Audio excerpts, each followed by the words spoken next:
Muy buenas noches para todos, buenas tardes y buenas noches para todos los asistentes. Roger, gracias por esa muy generosa presentación.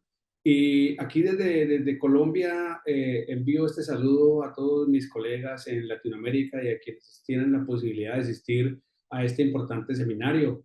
Sin antes dar las gracias al Expro por este trabajo tan importante que desarrolla y por la invitación al suscrito, quien el día de hoy pues viene a hablar acerca de un tema que nos interesa a todos y es el crimen organizado.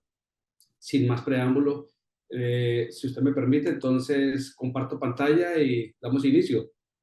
De acuerdo a la invitación y de acuerdo al tema que nos ocupa el día de hoy, el análisis estructural del crimen organizado en América Latina, pues viene muy relacionado con lo que ustedes han venido observando y han venido escuchando a través de esta semana, teniendo en cuenta de que se hace necesario tener un claro análisis acerca de cómo están constituidas, conformadas y cómo operan las organizaciones criminales. Y mucho más en América Latina, teniendo en cuenta aspectos tan importantes como los que vamos a abordar más adelante. El contenido de esta presentación está dividido en 7 partes y poco a poco pues les vamos a desarrollar tratando de agotar de manera respetuosa el tiempo brindado por ustedes. A continuación, voy a compartir un video a manera de introducción, esperando que sea de su interés y que, por favor, si no se está escuchando al momento de rotarlo, para que me informen. Una crisis de seguridad que se ha visto agravada en los últimos meses con inquietantes demostraciones de que el crimen organizado está ganando terreno debido a la inacción de los gobiernos, además de la falta de políticas públicas enfocadas en resolver un problema que amenaza la institucionalidad democrática. Jairo Libreros, especialista en política internacional y profesor de Seguridad y Defensa Nacional de la Universidad Externado de Colombia, evidencia que América Latina vive un retroceso en materia de seguridad. Yo tengo varias lecturas sobre la seguridad ciudadana en América Latina. De un lado, es evidente que tenemos un retroceso, diferentes voces. Tan pronto se oficializó la pandemia, el confinamiento y todo lo que se veía venir, afirmaban que muy seguramente, recuperando, entre comillas, la normalidad, el reposicionamiento de diferentes bandas, algunas dedicadas al crimen internacional, el narcotráfico, la trata de personas, el tráfico de migrantes y el tráfico de armas, iban a tener un posicionamiento que iba a ser violento. Aunque países como Brasil, Panamá, Puerto Rico, El Salvador, Argentina y Venezuela registraron un descenso de homicidios durante 2022, la criminalidad sigue siendo un quebradero de cabezas para las autoridades. En Venezuela, por ejemplo, delitos como la extorsión o la trata de personas están cobrando mayor virulencia, y en Panamá se han registrado casos nunca antes vistos como el desmembramiento de víctimas o el ataque sicarial dentro de una escuela. En Chile, la percepción ciudadana es que la inseguridad se ha disparado a un nivel inmanejable, pero las autoridades aseguran que el número de delitos no ha aumentado con respecto a años anteriores. En Costa Rica la situación se ha vuelto preocupante porque el año pasado se registraron 656 homicidios, un 11% más que en 2021. Para hacer frente a la violencia y el crimen, en Ecuador se han decretado hasta 10 estados de excepción en menos de 2 años desde la llegada al poder del conservador Guillermo Lasso. En Honduras también rige desde diciembre pasado un estado de excepción, y aunque su aplicación comenzó en las dos ciudades más importantes, ya se ha extendido a 123 de los 298 municipios. Las agencias de la ONU y las organizaciones de derechos humanos también consideran medida excesiva la militarización del territorio, como sucede en México. Según Libreros, estas son estrategias fallidas que en algunos países de América Latina, Europa o en Estados Unidos se han demostrado como perversas y tóxicas y no resuelven de fondo el problema de la inseguridad. Bueno, como ustedes pudieron observar, este pequeño rápido análisis que nos hace este equipo periodístico, pues nos acerca un poco o nos acerca muchísimo a la realidad 2023 de la seguridad en América Latina, que es un reto para todos nosotros, ¿no? Es un reto especialmente, claro está, para las fuerzas de seguridad de los diferentes países. Es un reto para los cuerpos de policía, para los cuerpos de investigación, para el poder público, en razón a que esto pues viene afectando a toda la ciudadanía en general y se está convirtiendo en el primer punto y en el punto más álgido y neurálgico que tienen en estos momentos los gobiernos para atender el clamor ciudadano. La seguridad está en estos momentos prácticamente en el punto más importante, el número uno de las necesidades que tiene la ciudadanía. ¿Y por qué hablamos de esto? Porque pues impacta precisamente la gobernabilidad que se quiere ejercer, la buena gobernanza que se quiere ejercer en las diferentes en los diferentes estados, en las diferentes ciudades, en los diferentes departamentos, como se llamen en cada uno de nuestros países. Entonces, este crimen que es un fenómeno, esta criminalidad que es un fenómeno complejo, multifacético, pues tiene una situación difícil y es porque se ha venido o se ha caracterizado porque tiene esa capacidad de adaptación, ¿no? Y poco a poco en la región se manifiesta pues a través de una serie de actividades ilícitas, como lo mencionaba el colega, pues incluye principalmente, entre otros, el narcotráfico, la trata de personas, el contrabando de armas, la minería ilegal. Entonces, estos son diferentes tipos delictivos que son muy comunes en diferentes países y que no son ajenos para todos los que están en estos momentos participando. Razón por la cual, pues, obviamente, se puede decir que esta amenaza persistente en la región, pues obviamente viene incidiendo notoriamente en la convivencia y en la seguridad ciudadana de cada uno de los países. Razón por la cual la comprensión del análisis de la estructura del crimen organizado es un elemento crucial para que se puedan desarrollar estrategias efectivas de prevención y de combate a esto, ¿no? Pues, y obviamente esto no significa que vamos a desmantelar redes criminales, sino también tenemos que abordar causas subyacentes, ¿no? Que permiten el florecimiento, pues, de esa desigualdad y social, la falta de oportunidades, la impunidad, la corrupción y muchos otros aspectos.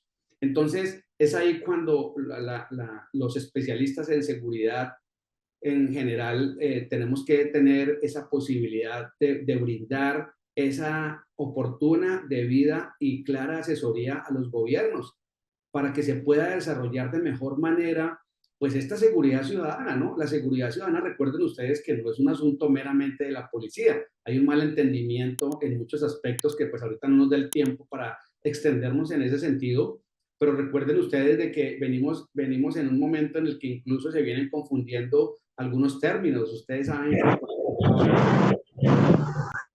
cuando se habla, por ejemplo, de seguridad humana, ya estamos mezclando, o hay algunos políticos que están mezclando una cosa con la otra. De igual manera, tenemos una confusión en términos como seguridad pública, seguridad ciudadana, seguridad humana, en fin. Entonces, es importante tener presente que lo que nos compete a nosotros, que es la seguridad ciudadana, pues es un tema que no es del resorte exclusivo de los cuerpos de policía o las fuerzas de seguridad. Esto es el resultado de un trabajo mancomunado, esto es un trabajo articulado que requiere de la participación plena de la institucionalidad en general y de los gobiernos. No se puede creer netamente como suele ocurrir o como suelen mencionar los detractores de la seguridad, ¿y dónde está la policía? Porque eso es lo que primero suelen decir cuando ocurre alguna situación.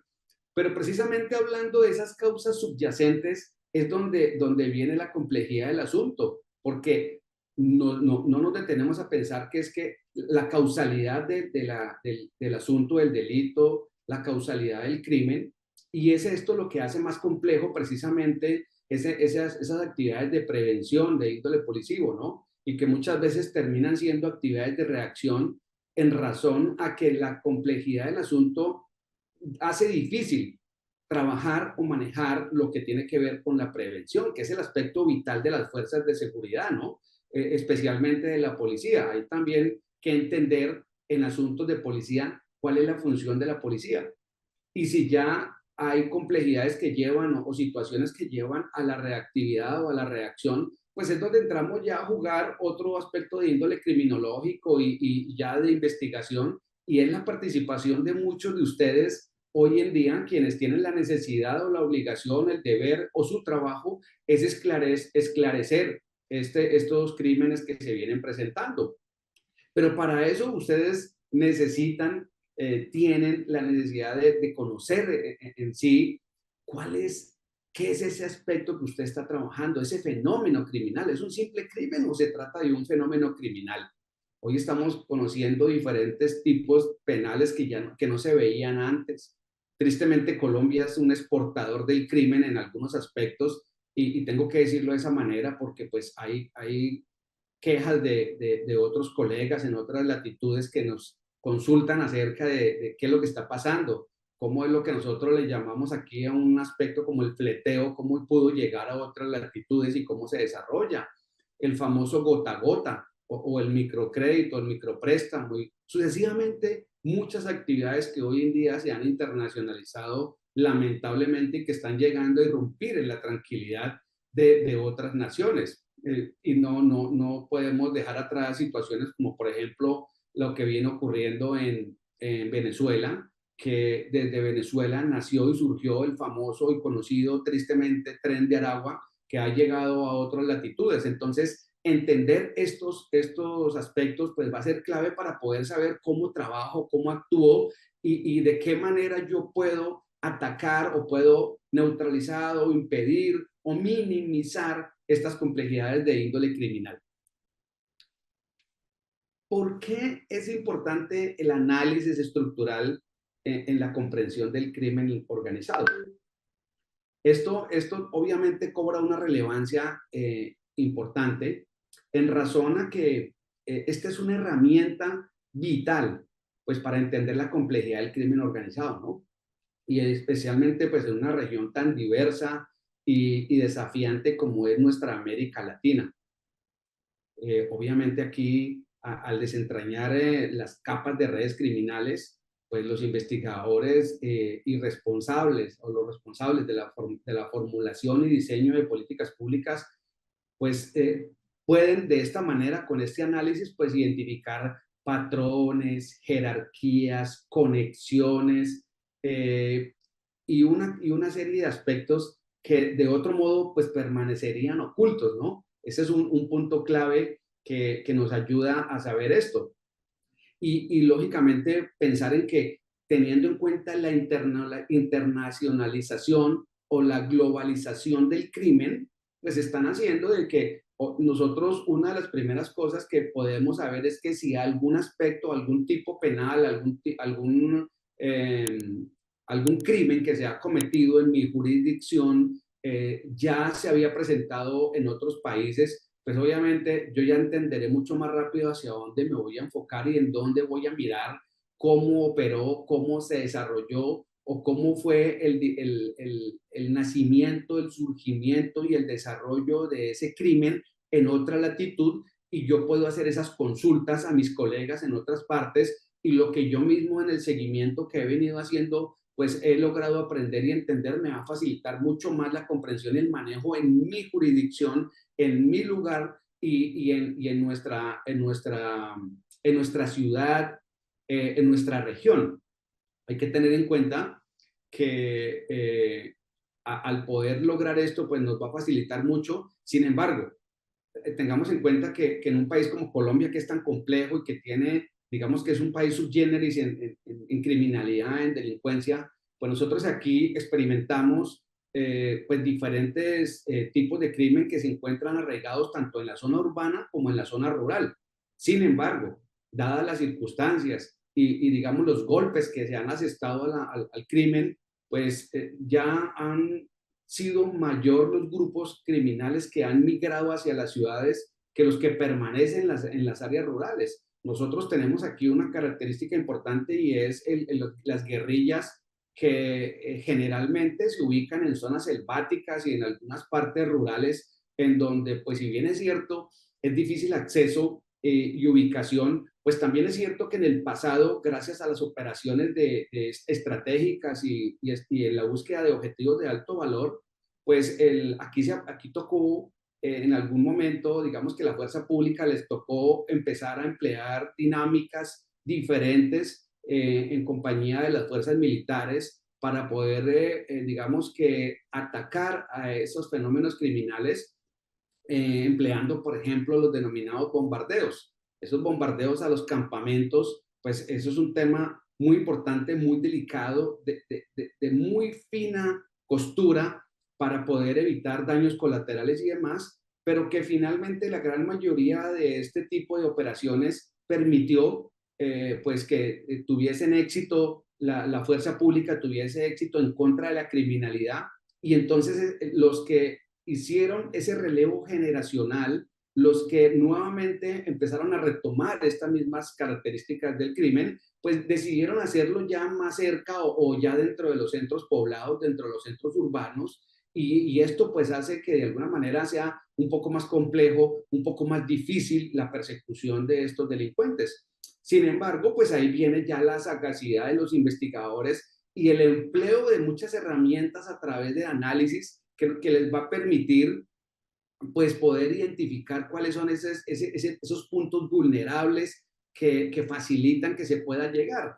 Realmente a veces, y creo que a veces nosotros tenemos que tener presente que hay un desgaste operacional o digamos hay un desgaste de trabajo por parte de las fuerzas de seguridad cuando se improvisa, porque pues obviamente esa aventura lleva a la pérdida de mucho tiempo y de pronto se gastan recursos tratando de entender la dinámica de una organización sin antes haber hecho un análisis primero de índole estructural de esta organización. Y pues para poder entender qué otras herramientas ustedes como miembros de grupos de investigación pues pueden emplear para poder llegar a estas organizaciones. Vamos a colocar un ejemplo, prueba técnica que es bien importante, que es, por ejemplo, el análisis de comunicaciones. Entonces, este análisis de comunicaciones y la famosa herramienta IBM I2, que ayuda muchísimo en la parte geográfica y en la parte de comunicaciones para poder entender el flujo de llamadas, la interacción, la rutina y demás, son herramientas que ayudan mucho, mucho y pueden llevar a dar un mejor entendimiento acerca de cómo llegar a acercarse a determinados blancos, a determinados objetivos o la manera como opera una organización. Entonces, es bien necesario que el análisis y esa inteligencia se desarrolle de una manera pues mucho más exhaustiva antes de poder salir como decimos nosotros, antes de salir al ruedo, antes de salir a las calles, antes de salir a la parte de campo y eso evita pues ese nivel de improvisación que pues aparte del desgaste pues también genera riesgos para los miembros de la fuerza pública, ¿verdad? Entonces, esto es un tema clave que nosotros debemos tener en cuenta y en consideración, porque finalmente, si no lo hacemos de esta manera, pues la improvisación nos pasa factura, ¿no? Como decimos nosotros por estos lados. Bien, vamos a ver este otro video y nos ayuda también a poder mirar desde el punto de vista estadístico estos asuntos que también sirven. Entonces, vamos a ver este video. Este es el ranking del día. Ahora en CNN Redacción les voy a contar cuáles son los países con mayor índice de crimen organizado en América según el informe de OSINDEX. Empezamos por el puesto número 5, es para Honduras. Este estudio entrega una visión exhaustiva sobre la dinámica del crimen organizado en los 193 miembros de la Organización de las Naciones Unidas.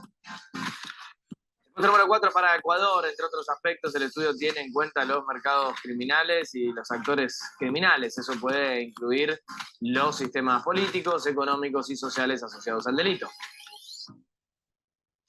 El puesto número 13 es para Paraguay. Dada la dificultad de registrar las actividades delictivas, el índice pondera el alcance e impacto de 15 tipos de mercados criminales y narcotráfico entre ellos. El puesto número 2 es para México, precisamente un país muy golpeado por el narcotráfico y las bandas criminales. La desaparición de personas y las masacres son crímenes comunes en algunas regiones.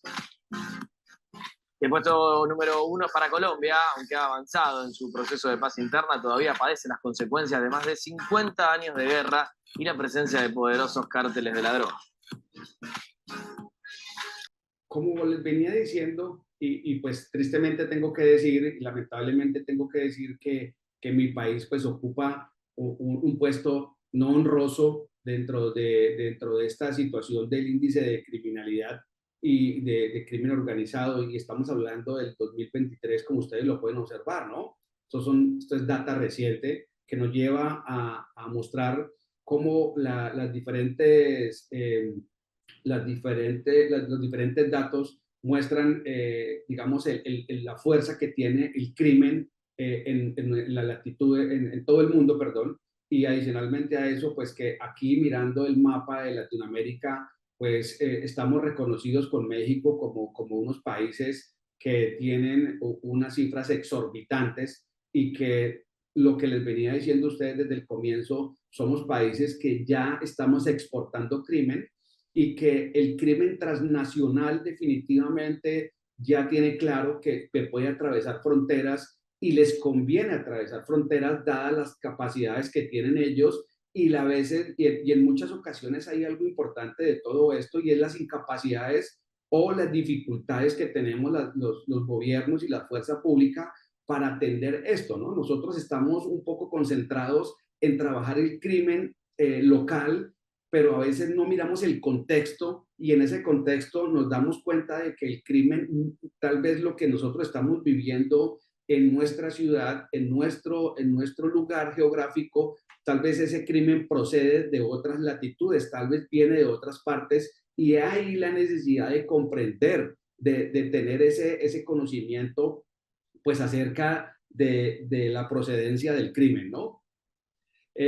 Hablando pues un poco acerca del tema de la evolución del crimen organizado en América Latina, pues desafortunadamente como muestran las cifras, viene en un crecimiento exponencial, es un crecimiento demasiado alto, ¿no? Y hay otro asunto importante aquí que es las conexiones. Ya hay una conexión que se maneja a nivel de organizaciones criminales. Entonces, narcotraficantes de Centroamérica vinculados con narcotraficantes de América del Sur. Entonces, esto ya está haciendo de que tengamos presencia que nadie se iba a imaginar que íbamos a tener presencia de carteles mexicanos, por ejemplo, en Colombia y en otros países de Sudamérica. Entonces, ¿quién iba a imaginar que esto iba a estar de esta manera? Y pues esto hace que sea un poco más difícil, porque si, por ejemplo, hablamos de las comunicaciones y nosotros no tenemos una buena comprensión de este asunto de redes de comunicaciones, entonces, si tenemos a veces dificultades para entender el análisis de comunicaciones telefónicas y de celular locales, pues imagínense cuando tenemos comunicaciones de índole internacional, cómo podemos nosotros trabajar estas comunicaciones, estas llamadas e incluso ya el uso normal que ha habido de comunicaciones satelitales, porque esto no es nuevo, pero dadas las circunstancias y las dificultades que hay y las capacidades del crimen, pues se comunican a través de teléfonos satelitales y esto pues todavía hace un poco más compleja la situación para nosotros, ¿no? Y lo que también está ocurriendo ahorita es que cada vez es más violento el proceso del crimen. El desarrollo de la actividad criminal es más violento. Como les comentaba, por ejemplo, el denominado fleteo que llamamos nosotros, que es esa actividad mediante la cual hay unas bandas especializadas en esperar que las personas salgan del banco. Hay unos observadores que están ahí dentro de los bancos y dentro de las entidades financieras, digámoslo así, y hacen lo que se le denomina la famosa marcación, marcan al ciudadano, lo persiguen, ya hay otros que son los seguidores, luego ya vienen otros que son los que asaltan, es un tema muy bien organizado y finalmente llegan a la persona a quitarle el dinero que tiene. Y no sé, de pronto ustedes llegaron a tener la oportunidad de un documental que salió aquí en Colombia que se denominaba Fleteo vida o muerte. Es el lema de los fleteros y este tema pues se ha venido extendiendo hacia otros países y desafortunadamente menciono esto porque precisamente la violencia es una de las características principales de este tipo penal, de este tipo de asalto, de este tipo de atraco. Y ellos, como dicen en el documental, algunos testimonios dicho por ellos mismos, pues ellos van a lo que van. Si tienen que matar al ciudadano, lo matan, pero o se llevan el dinero o se lo llevan. No tienen nada que ver con ninguna otra cosa.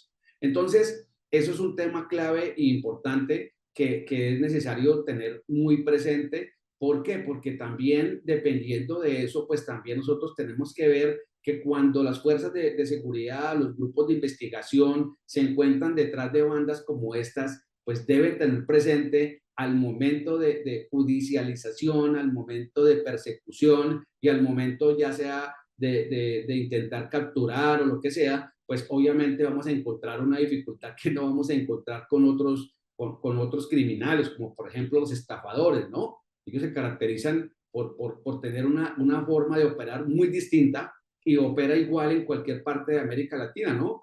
Y ustedes saben, creo que los que han estado trabajando y son parte de fuerzas de seguridad, creo que mucha gente prefiere, muchos investigadores, es curioso, pero muchos investigadores prefieren trabajar crimen organizado que tiene otra forma de trabajar mucho más violenta o son mucho más, se exponen mucho más a los que persiguen, por ejemplo, a las bandas de estafadores, porque las bandas de estafadores tienen una característica muy importante en todas partes y en América Latina ocurre igual, y es que no utilizan ni siquiera una navaja, no utilizan un corta uñas, nada en absoluto.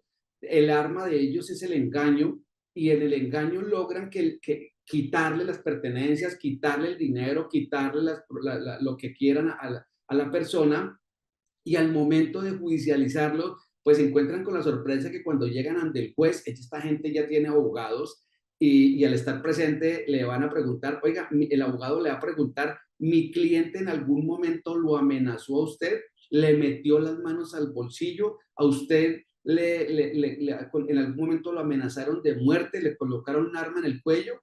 A todas las anteriores, no. Entonces, sencillamente quieren tratar de demostrar de que hubo una voluntariedad, de que hubo sencillamente una ambición y que en razón a esto, pues es que la otra persona, pues aprovechó la oportunidad. Entonces, estos delitos de oportunidad resultan ser muchas veces, terminan no teniendo ningún efecto importante y la justicia se ve corta, se ve desafortunadamente atada, amarrada y la impunidad prevalece frente a estas situaciones. Entonces, hablando también acerca de las políticas públicas frente a este tema, pues también nos hemos caracterizado por hablar de lo que se denomina políticas públicas de mano dura.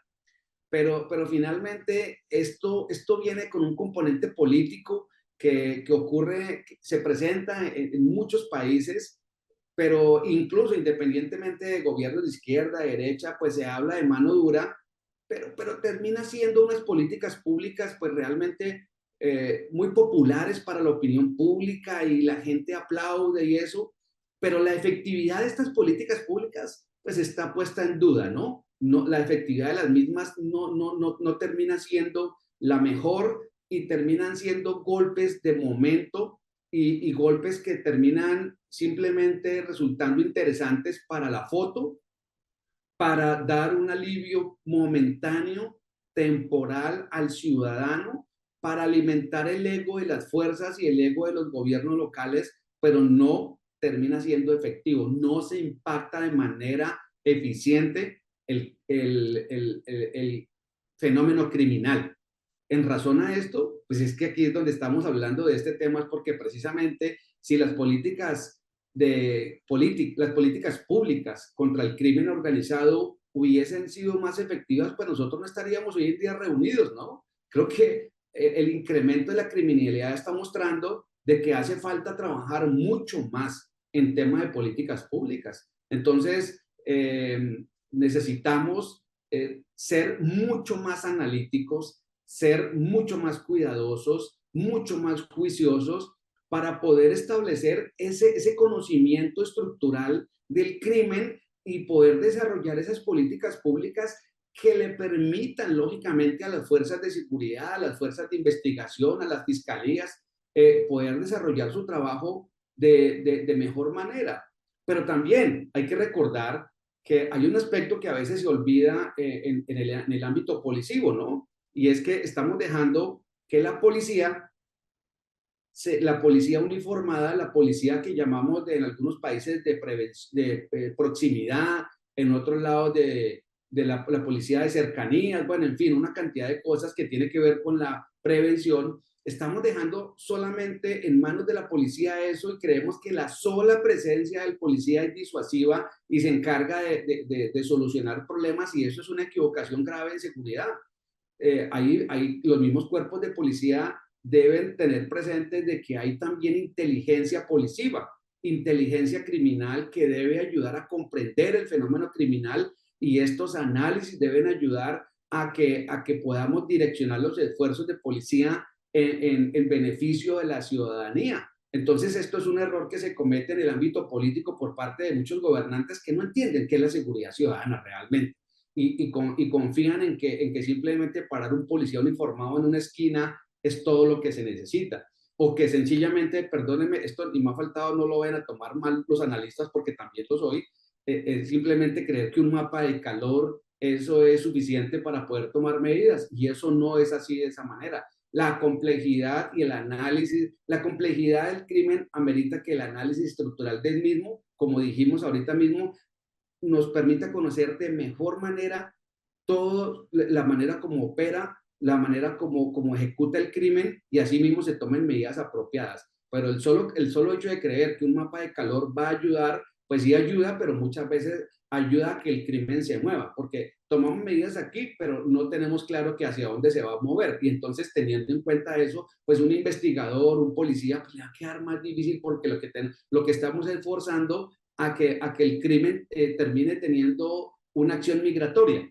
Y estamos trasladando el problema, no estamos impactando el problema, sino lo estamos trasladando de un lugar para otro. Entonces es por eso que también cuando estamos persiguiendo al delincuente, a ese delincuente del último eslabón de la cadena, y no perseguimos a la estructura criminal, a la red criminal, entonces, ¿qué estamos haciendo? Pues estamos simplemente como un saco de lana que le quitamos un hilo desde abajo y se empieza a desbaratar, pero sigue siendo saco, y simplemente podría ser que cortemos ese hilo y le coloquemos un nudito, pero el saco sigue siendo saco. Pero cuando se jala y se jala y se jala y se desbarata todo, pues obviamente ahí es donde vamos a llegar. Esta red no se va a poder desestructurar, no se va a poder desescalar si no atacamos el problema fundamental de la misma. Razón por la cual hay que tener presente que, vuelvo y repito, en el mejor entendimiento de lo que es la seguridad ciudadana, la articulación institucional permita que hayan medidas políticas, que hayan medidas, que hayan acciones que vayan en conjunto entre lo que es la buena gobernanza de la seguridad, la buena ejecución del modelo de servicio de policía que presten los cuerpos de policía, porque en eso también hay que ser muy cuidadosos y juiciosos, y también tiene mucho que ver a quién estaban colocando de comandante o director o jefe de la policía, ¿no? Y adicionalmente a eso, pues a que las acciones que se tomen verdaderamente se mide el impacto. Nunca estamos midiendo el impacto. Aquí lo que estamos midiendo es el momento. El único impacto que se está midiendo es el de la reacción de la gente por una buena noticia que se publicite y se saque y se muestre este tremendo operativo que se hizo. Pero verdaderamente llegar al impacto no se llega. Yo coloco un ejemplo normalmente, y es que ocurre que cuando nosotros en estos momentos, por ejemplo, voy a hablar de Colombia, sigamos hablando de Colombia. Hay una denominada rendición de cuentas. En esa rendición de cuentas, las fuerzas de seguridad, por ejemplo, mencionan que tienen el cumplimiento de metas, de indicadores, y que están siendo efectivas 200%, ni siquiera el 100%, sino el 200%. Entonces, le muestran y presentan esa rendición de cuentas, terminan y salen, y resulta que a esas mismas personas que están ahí presentes se les hace una encuesta y se les pregunta, bueno, ¿cuál es su percepción de la inseguridad? Y dicen, no, total, no, yo me siento inseguro, no, toda esta gente excelente que hagan su trabajo y pues me alegra, pero yo la verdad, yo sí me sigo sintiendo inseguro. Entonces, ¿qué está ocurriendo? Que está riñendo la rendición de cuentas versus la percepción que la gente tiene con relación a la seguridad, o más bien al nivel de inseguridad que ya se normalizó en América Latina. Entonces, eso es un tema clave que hay que mirar de qué manera están funcionando estas políticas públicas, que vienen siendo políticas que están llegando a un corte de índole meramente eficientista.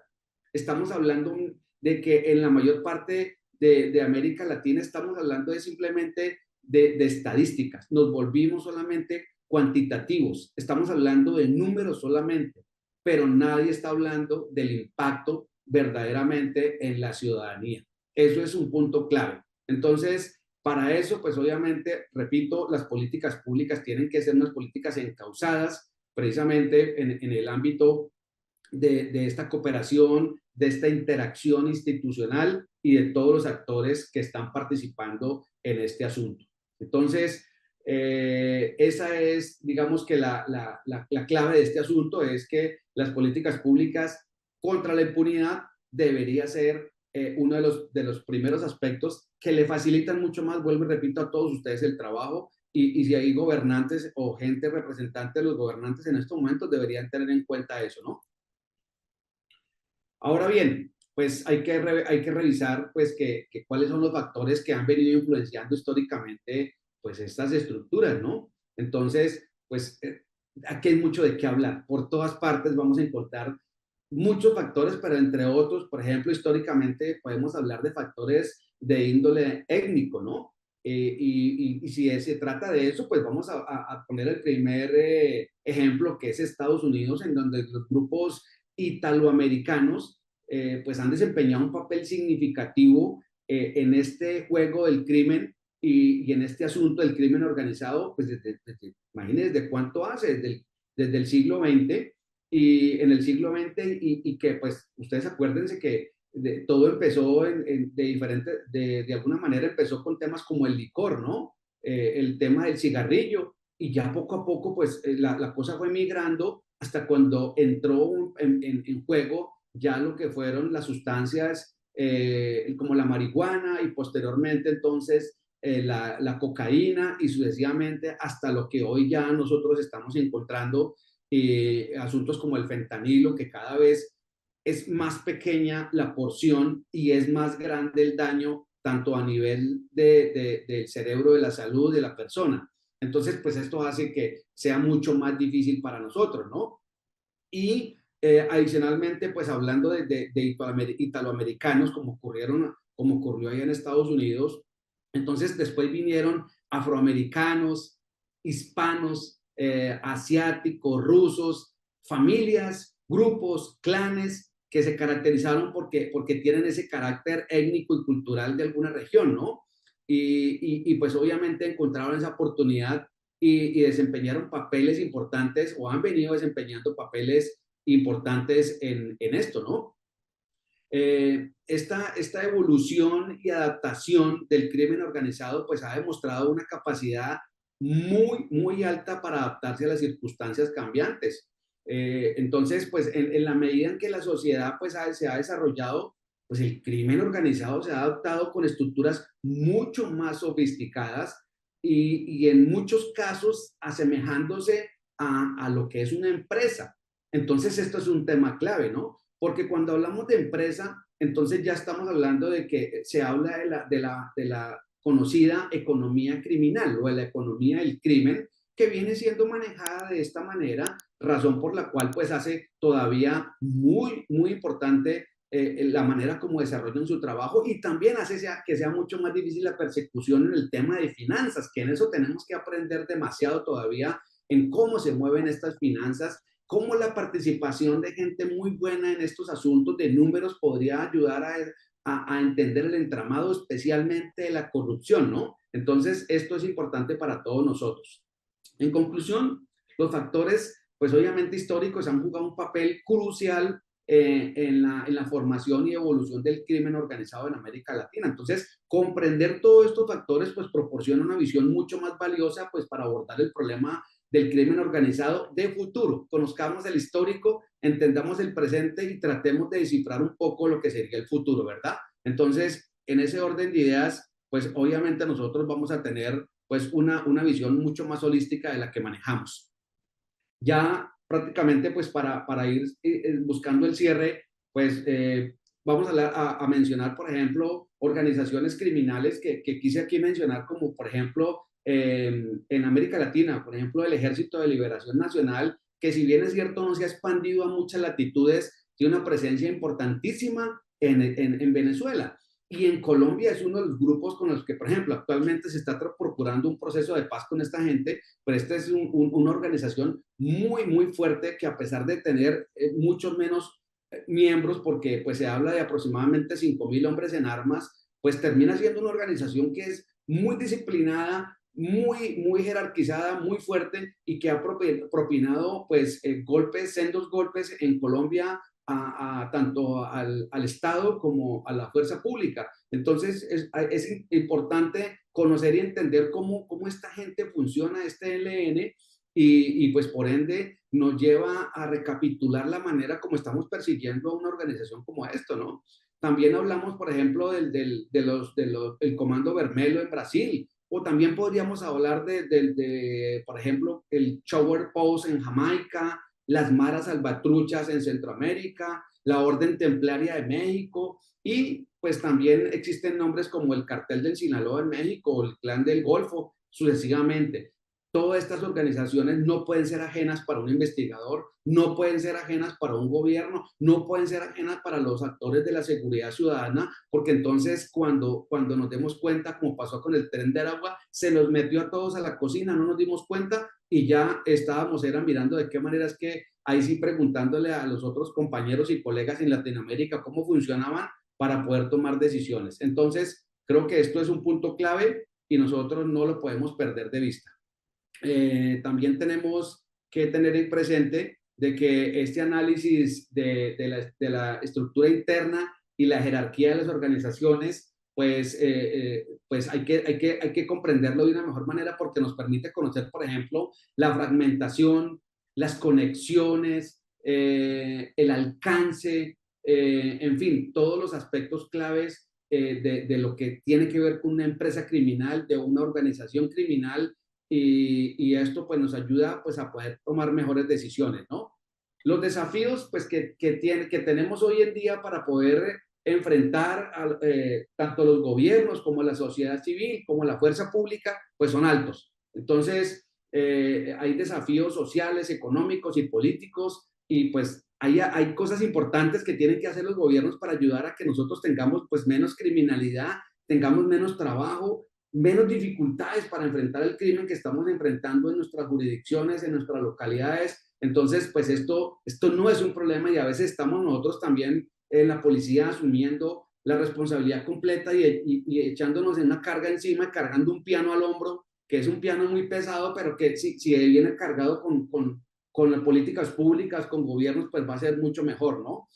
Hay que cambiar las estrategias actuales para combatir el crimen organizado y es necesario la comunicación entre fuerzas de seguridad a nivel no solamente de la región, sino en el globo, ¿no? Ya tenemos que pensar en cómo cómo trabajamos mejor la Policía Internacional, la Interpol, cómo manejamos todo lo que es Ameripol y demás para poder tener mejores respuestas y mejor conocimiento del asunto, ¿no?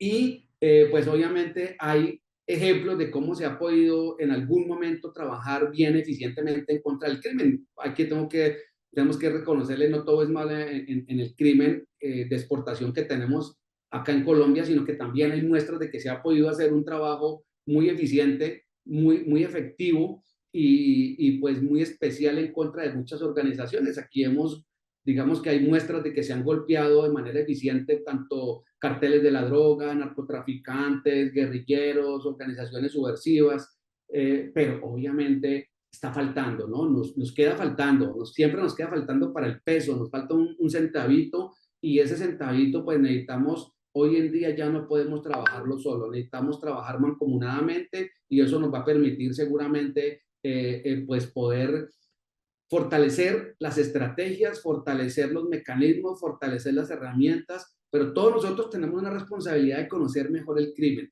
No podemos ni subestimar ni podemos sobreestimar el crimen, ¿no? Esto es un punto clave y pues para todos nosotros es un tema necesario.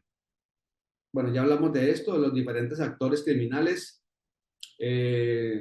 Y lo que les decía ahorita, pues dentro de ese análisis estructural hay que comprender que cada grupo criminal pues tiene una forma de organizarse, ¿no? Hay diferentes organizaciones, unas son pues de índole centralizado, otras son federadas, otras son en redes, cada una opera de una manera distinta, no opera lo mismo el Tren de Aragua en América Latina que lo que operan otras organizaciones que de manera individual o de a manera de redes pues están haciendo daño en diferentes partes, ¿no? Y cómo a veces no nos preguntamos de qué manera, cómo es el reclutamiento, cómo es la forma de trabajar dentro de estas organizaciones, cuánto le pagan a un individuo, cómo logran que llegue esta persona a ser parte de estas organizaciones, ¿no? Entonces, es importante, vuelvo y repito, la comprensión de la estructura organizacional de todo el fenómeno criminal. Ya habíamos hablado de las conexiones transnacionales y su impacto, entonces los flujos de crimen y de tipos penales son, en este momento ya no hay lugar a donde no se pueda llegar, ya se está llegando de alguna manera, se está llegando de la otra, e incluso, aparte de que el crimen, pues físicamente está teniendo alcances muy largos, muy altos, muy complejos, pues ahora fíjense que el crimen se trasladó a la virtualidad y entonces ya encontramos la cibercriminalidad que no menos, si bien es cierto, no está haciendo daño de manera física, pues el impacto económico que está teniendo sobre nosotros es demasiado alto, ¿no? Y obviamente estamos en un siglo XXI en el cual nosotros ya somos tecnológicamente dependientes pues esto está haciendo de que nosotros no estemos midiendo cuáles pueden ser los riesgos y cada vez nos exponemos muchísimo más. Y aquí hay algo importante, ¿no? Y esto es un reto para las fuerzas de seguridad y para los gobiernos, y es que desafortunadamente tenemos que aceptar de que el crimen está en muchas ocasiones el crimen organizado o el crimen en general está llevando la vanguardia. Nosotros vamos en la persecución. El crimen está corriendo más rápido y nosotros estamos yendo detrás. Nos falta preparación y en estos momentos tan álgidos de la cibercriminalidad, pues se hace necesario que nosotros ojalá podamos estar un paso adelante o que por lo menos estemos de tú a tú con los cibercriminales. Pero tristemente estamos encontrando con que, pues, tenemos que decirlo de esa manera, como que creemos de que tener policías hacker, investigadores hacker éticos, hacker de sombrero blanco, pues incluso termina siendo como que, uy, pero ¿cómo así? No, es que es necesario, es bien importante. Si no tenemos esa capacidad, no podemos hablar de tú a tú con un cibercriminal, con un ciberdelincuente. Entonces, ya llegó la hora de romper paradigmas, llegó la hora de romper todo este tipo de asuntos que nos llevan a entender de pésima manera cómo trabaja el crimen y nosotros poder comprender mejor esto y estar ahí listos para poder atacar. De lo contrario, nosotros siempre estaremos ahí como que jalados y teniendo unas carreras muy deprisa para poder alcanzar a esta gente, ¿no? Entonces, ya de esto habíamos hablado y ahora pues ya si todavía alcanzo, para mostrarles aquí este video de esta reconocidísima mujer, Lucía Darmet, que es una eminencia una académica y una eminencia en temas de seguridad a nivel Latinoamérica, ¿no? La respuesta de políticas públicas ha sido más castigos, mejores intervenciones policiales, más tecnología, cada vez más tecnología, hoy día ya estamos en los drones, intervenciones de guerra, es cuestión de ver las intervenciones que hacen las favelas en Brasil, ¿cierto? Esta lógica de la guerra, me parece interesante lo que tú mencionabas, porque ya no es no es el Estado haciéndose cargo de una zona gris, sino es el Estado supuestamente haciéndose cargo de una zona ingobernada, con las contradicciones que eso implica y además con con los bajísimos niveles de efectividad que esto tiene, ¿no? Pero en definitiva, hoy día estamos en una situación en América Latina donde lo que hay es una guerra contra el crimen organizado. Se llama así, de hecho, nuestras políticas de guerra contra las drogas. Los resultados principales son que cada vez tenemos más jóvenes presos encarcelados. Estos jóvenes presos, además, no son los jefes de ninguna organización criminal, son más bien la gente que va quedando en ese remanente, muchos de ellos metidos en el consumo de las drogas. Hay un aumento sustancial de la violencia local. Si lo que nosotros tuviéramos fueran grandes organizaciones criminales, la violencia local sería menor. Pero como lo que hay hoy día es una pelea por los pequeños territorios, ahí es donde se genera mucha de la violencia, digamos, más extrema. Y lo tercero, que es digamos, probablemente por donde yo quisiera que nos concentremos, es que hay una mínima focalización en el dinero de este mercado, de este negocio, ¿no? O sea, si hay algo que escapa todo lo que estamos hablando, es dónde está la plata de todos estos mercados ilegales. O sea, los estimados son de ganancia, por lo menos de la minería ilegal y del narcotráfico, son gigantes. Una lección que nos deja en estos momentos Lucía de esto, y tiene toda la razón cuando inclusive nosotros lo decimos pero no lo aplicamos, ¿no? Y es, siga la plata, siga el dinero. Si usted sigue el dinero, puede encontrar muchas cosas, pero a veces estamos buscando al individuo y nos desgastamos demasiado en el individuo. Por eso una de las enseñanzas es siga el dinero, que es clave, ¿no?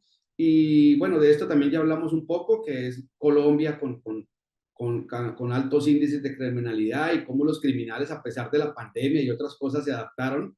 Y en México la fragmentación del crimen, ¿no? Como un tema también importantísimo, y una multiplicidad de organizaciones que tienen azotado a este hermano país.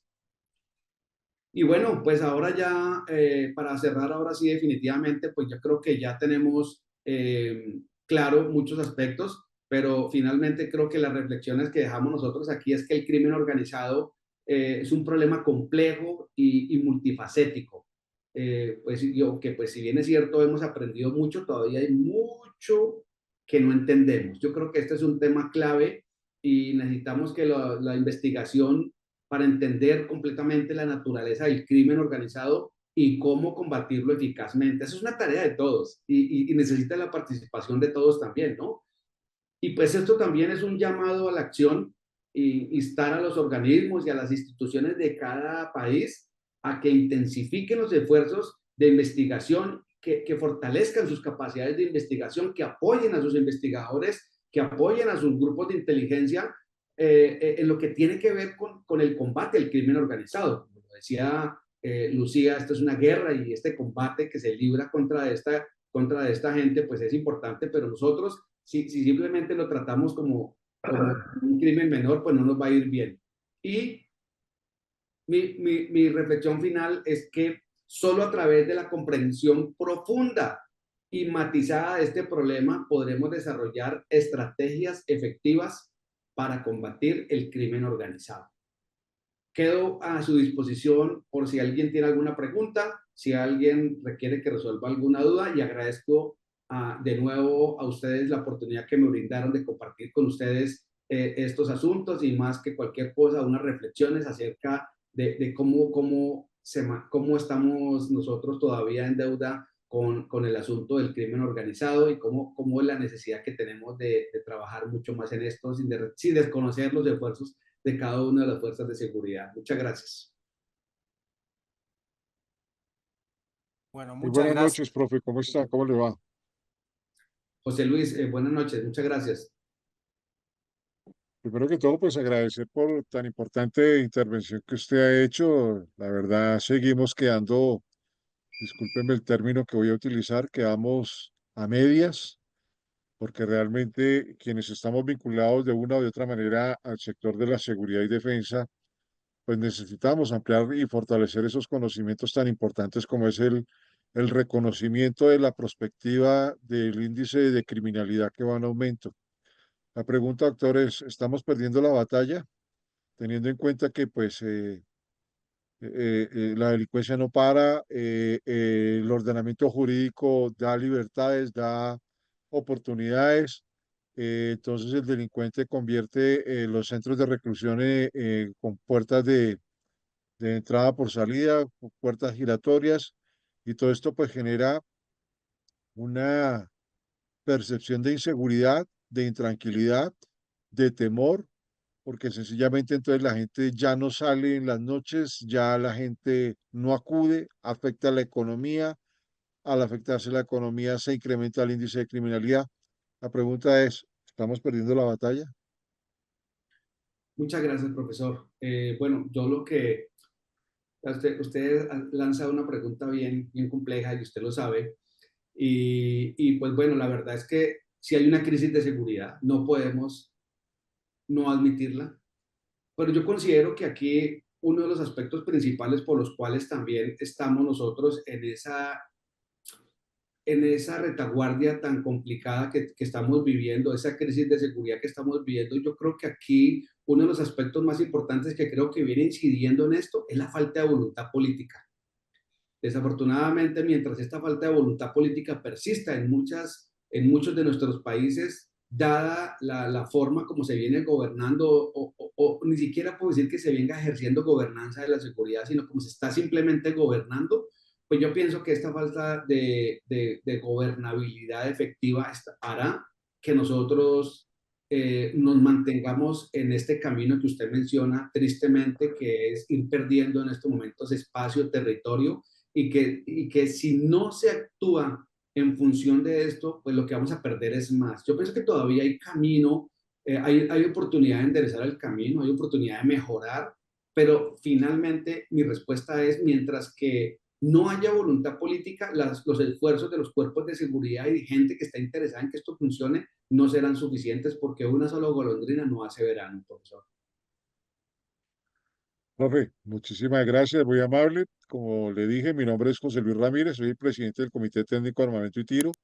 Cualquier cosa, pues me gustaría conversar con usted porque realmente lo que creo yo que como ciudadanos de bien tenemos es que generar sinergias entre las personas que nos dedicamos a esto, porque lo que usted dice es muy cierto, no hay una voluntad política, pero hay una voluntad de seres humanos, de buenos ciudadanos, que muy seguramente podríamos construir algo. Muchísimas gracias, muy amable por su conferencia y estaremos atentos. Gracias, profesor. Yo estoy ahí, me consiguen ahí para más facilidad a través de mis redes sociales. No coloco tonterías, solamente trato de hablar de seguridad, de compartir tips y demás. En todas las redes estoy como Henry Analista. Ahí me consiguen. Si alguna cosa me contactan, por favor, que con mucho gusto estaré presto a colaborar, como lo estoy haciendo aquí de manera desinteresada, pero con mucho aprecio para todos nuestros colegas latinoamericanos que están involucrados en los temas de la seguridad. Mis respetos, profesor.